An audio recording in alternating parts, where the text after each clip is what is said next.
Hello बच्चों, आज हम 11th क्लास के व्यवसाय अध्ययन के फर्स्ट चैप्टर का अगला टॉपिक देखेंगे। फर्स्ट चैप्टर हमारा है व्यवसाय की प्रकृति एवं उद्देश्य, और इसके अंतर्गत हम व्यवसाय, पेशा और रोजगार में अंतर देखेंगे। वैसे तो मेरे पिछले वीडियो में आपने व्यवसाय अलग से, पेशा अलग और रोजगार अलग, ये तीनों वीडियो आपने देखे ही होंगे, और यदि नहीं देखे होंगे तो वहां विस्तार से इनके बारे में बताया गया है, तो वो वीडियो अवश्य देखें ताकि इनमें अंतर करने में आपको आसानी जाएगी। तो अब हमारा अगला टॉपिक है व्यवसाय, पेशा और रोजगार में अंतर। Difference among business, profession and employment. ये आपके वार्षिक परीक्षा की दृष्टि से बहुत इम्पोर्टेंट क्वेश्चन है।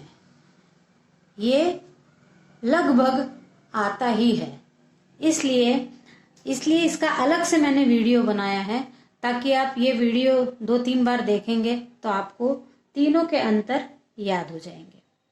अब हम यहाँ देखते हैं अंतर का आधार, व्यवसाय, पेशा और रोजगार, तीनों में क्या अंतर है। अंतर का यहाँ आधार दिया है। पहला आधार है प्रतिफल। प्रतिफल का मतलब है कि कोई भी कार्य किया जाए तो वो किस उद्देश्य से किया जाए।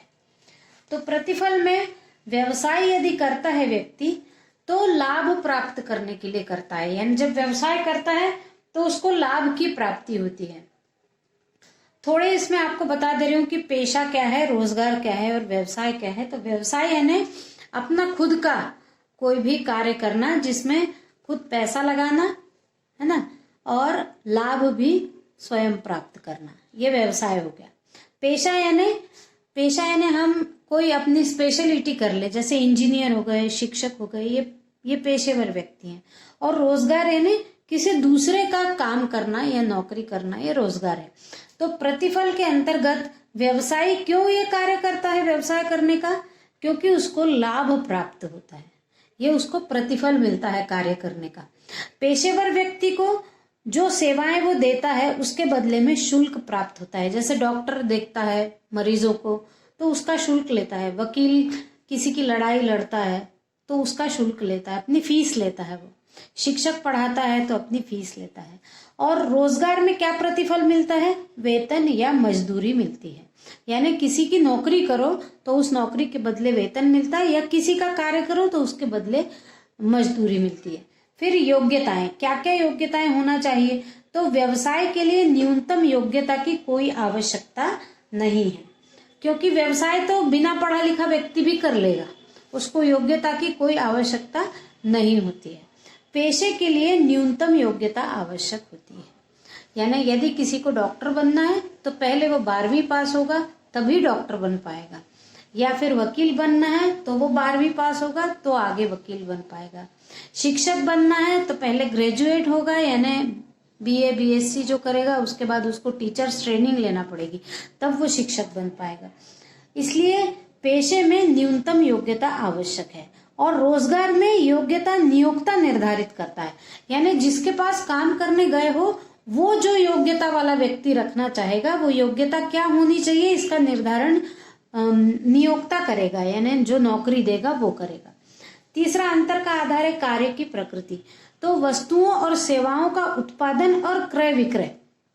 व्यवसाय के अंतर्गत वस्तुओं और सेवाओं का उत्पादन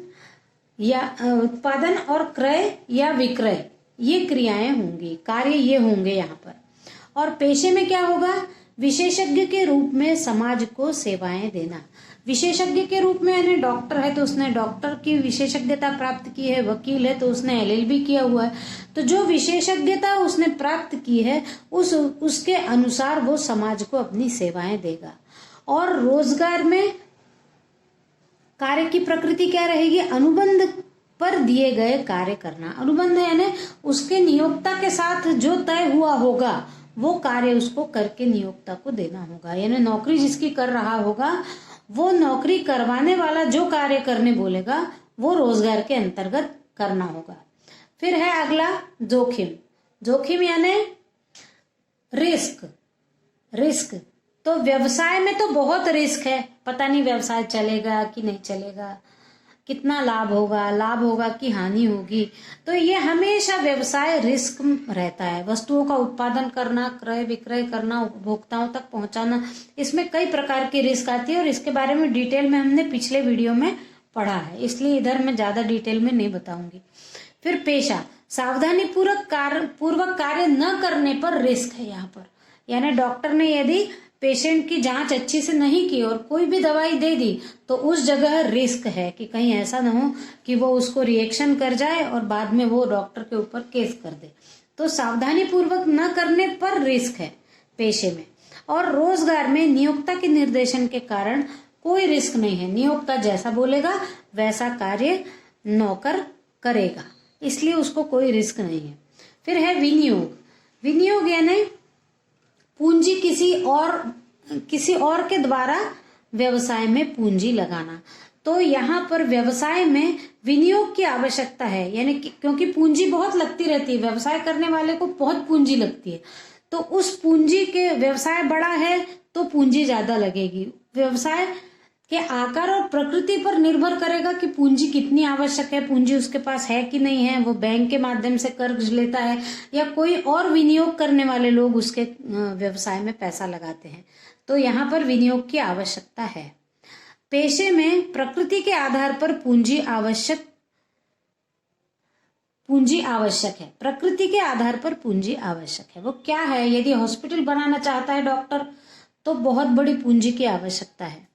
यदि वकील अपना ऑफिस खोलना चाहता है तो पूंजी की आवश्यकता है। शिक्षक अपना स्कूल खोलना चाहता है तो पूंजी की आवश्यकता है। तो प्रकृति के आधार पर, पेशे के आधार पर, पेशे की प्रकृति के आधार पर पूंजी लगेगी। और फिर रोजगार में पूंजी की कोई आवश्यकता नहीं। मान लो आपके पास बिल्कुल पैसा नहीं है और आप कहीं नौकरी करने जाएंगे तो आपको वहां किसी पैसे की जरूरत नहीं है। जब आपको 1 महीने बाद सैलरी मिलेगी तब आपके पास पैसा आ जाएगा। उसके बाद है अगला उद्देश्य। व्यवसाय का उद्देश्य है लाभ कमाना, केवल यही एक उद्देश्य है व्यवसाय का, लाभ कमाना। और पेशेवर व्यक्ति का उद्देश्य है सेवा करते हुए आय अर्जित करना, यानी लोगों की सेवा करना, और वो सेवा फ्री में नहीं करना, सेवा करते हुए उसके जो चार्जेस हैं आय अर्जित करना। उसके बाद रोजगार में है कार्य के बदले वेतन या मजदूरी, यानी वो नियोक्ता द्वारा दिए गए कार्य करेंगे और उसके बदले में यदि नौकरी कर रहा हो तो वेतन, और किसी का काम कर रहा हो तो मजदूरी प्राप्त करेगा। फिर है अगला आचार संहिता। आचार संहिता यानी कुछ नियम कानून बने हुए उस प्रोफेशन को देखते हुए।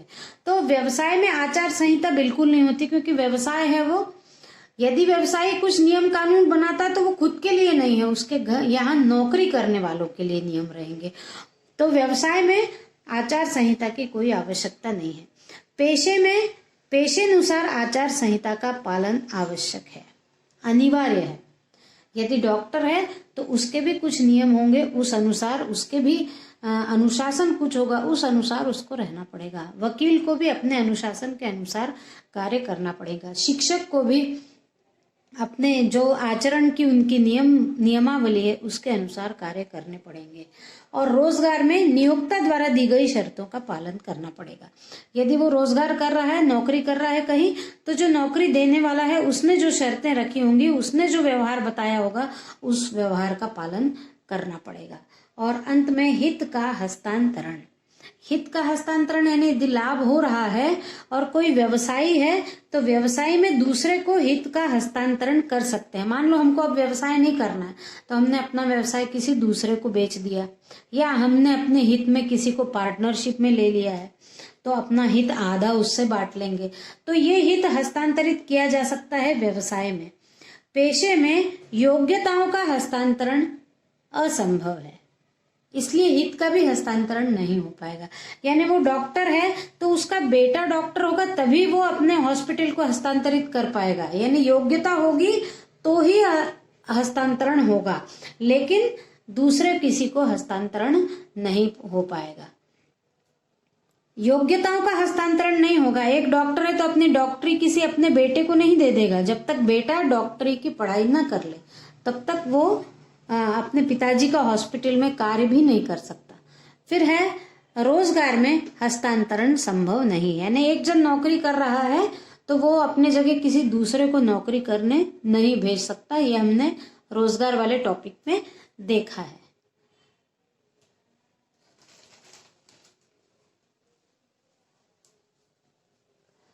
आज के वीडियो में बस इतना ही। मेरे चैनल को सब्सक्राइब करिए, लाइक करिए, शेयर करिए और कमेंट भी करिए। और ये जो अभी वाला क्वेश्चन है ये इम्पोर्टेंट है और इसको विस्तार से देखने के लिए इसके पहले वाली वीडियोस को जरूर देखें। Thank you.